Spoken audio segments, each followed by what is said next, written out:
এ ভাই, আপনি আমার টাকা দেন না কে? আজকে 2 মাস ধরে আমার 20,000 টাকা নিয়ে ঘুরাইতে আছেন, টাকা দেন না কেন এখনো? আজকের ভিতরে যদি আমার টাকা না দেন, আপনি এই দোকান আর চালাইতে পারবেন না।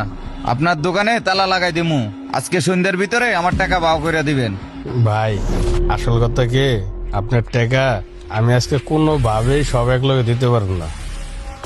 ভাই, আমাকে কয়েকটা দিন সময় দিতে হইব। আর যদি আপনি তা না মানেন, তাহলে হাতে কিছু টাকা আছে, আপনি এই কয় টাকা নিয়ে যেতে পারেন। আমি কোনো অর্ধেক টাকা টুকা নেবো না। আমার টাকা আজকে সন্ধ্যার ভিতরে দিতে হবে এবং সবগুলো একসাথে দিতে হবে, 1 টাকাও কম হবে না। আপনি কেমনে টাকা ম্যানেজ করবেন সেটা আমার দেখার বিষয় না। আজকে সন্ধ্যার ভিতরে আমার টাকা ম্যানেজ করে দিতে হবে। আমি যে কি করি এখন, আর আলিম ভাইকে যে কিভাবে বলি, আর এত টাকা পাবোই কই আজকে। ভাই, আমারে আর কয়টা দিন সময় দিতে হইব। এই মুহূর্তে এতগুলো টাকা এক লগে জোগাড় করা আমার কাছে অসম্ভব। আচ্ছা ঠিক আছে, এতজন বলতেছেন, 1 সপ্তাহের ভিতরে 20,000 টাকা আমার বাসায় পৌঁছায় দিয়ে আসবেন। আমি আর আসতে পারবো না, আমি গেলাম।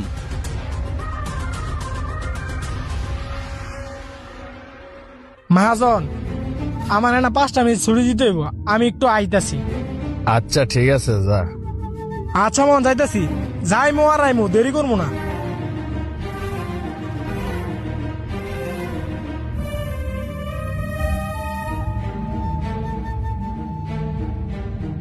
মহাজন, এই জায়গা 10,000 টাকা আছে, আর আপনার কাছে যেই টাকাটা আছে, এই 2 টাকা মিলাইয়া আলিম ভাই যে টাকাটা পায় এই টাকাটা দিয়ে আলাম। আলিম ভাই কিন্তু লোকটা ভালো না। 10,000 টাকা? তুই এত অল্প সময়ের ভিতরে এই 10,000 টাকা কই পাইলি? মহাজন, কিছুদিন আগে আমি যে মোবাইলটা কিনছিলাম না, সেই মোবাইলটা আমি বিক্রি করে দিছি। বিক্রি করে দিয়া আপনার জন্য এই টাকাগুলো নিয়ে আইছি। কি কস? তুই আমার লাগে মোবাইল বিক্রি করে দিছস? আচ্ছা, কারণটা কি? মহাজন, কি করবো কন, এই আলিম ভাই কদিন পর পরই আপনার কাছে টাকা লেগে চিল্লাচিল্লি করে, এই জন্য আমার মোবাইলটা বিক্রি করে দিছি। তার লাগে তোর মোবাইল বিক্রি করতে হইব? আমি তো কোনো না কোনো ভাবে টাকা ম্যানেজ করতামই। এই পেরা তোর নেওয়ার দরকার আছিল বেড়া। মহাজন, আপনার কাছে যদি টাকার ব্যবস্থা থাকতো আপনি কবি ব্যবস্থা করে দিয়ে দিতেন। আপনি মানুষের কথা শুনলেন না হইলে। মহাজন, আমার যত আপদ বিপদ আছিল, আমার বিপদে সবসময় আপনি আমার হেল্প করছেন। আমি যত বিপদে পড়ছি সবসময় আমার বিপদ থেকে উদ্ধার করছেন। আপনি আমার বট গাছের মতো ছায়া দিয়ে বড় ভাই হিসেবে পাশে ছিলেন। আজকে আপনার বিপদ আইছে, আপনার জন্য এতটুকু করবো না? আপনার যখন ভালো দিন আইবো আপনি আমার এর চেয়ে দামি মোবাইল কিনে দিয়েন। আর শুনেন, আমি আপনার একটা কথা বলি, আজকে আপনার বিপদ আইছে, এই জন্য আমার মোবাইল বিক্রি করে দেয়া আপনার একটু সহযোগিতা করলাম। আপনার বিপদে যদি আমি পাশে না দাঁড়াই তাহলে কেমন হইব মহাজন? মহাজন, আজকে আপনার খারাপ দিন আইছে, মানুষের সবসময় তো একরকম দিন যায় না। আপনার দিন ভালো হইলে আপনি আমারে এর চেয়ে দামি মোবাইল কিনে দিয়েন, কারণ আপনি তো আমার বড় ভাই।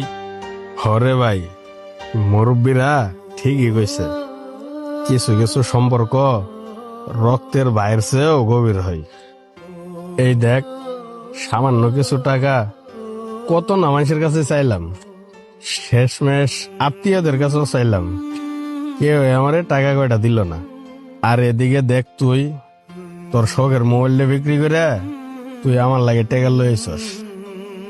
আমি তোরে কবে না কবে উপকার করছে, এগুলো আমার কিছুই মনে নাই, তবে তুই ঠিকই মনে রাখছস। আর আজকে এই মনে রাখার কারণে তুই আমার অনেক বড় একটা উপকার করছস। তবে একটা কথা মনে রাখিস, তোর এই উপকার কথা আমিও জীবনে কোনোদিন ভুলবো না। তবে তুই ঠিকই কইছস রে ভাই, যে মানুষের দিন সব সময় একরকম থাকে না।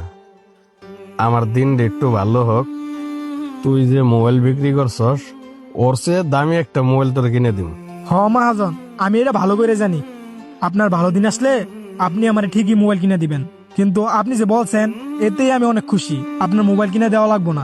আরে পাগল, পরেরটা পরে দেওয়া যাওনি, যা এখন যাই কাজ কর, আমি এই টাকাটা আলিমকে দিয়ে আসি। আচ্ছা মহাজন।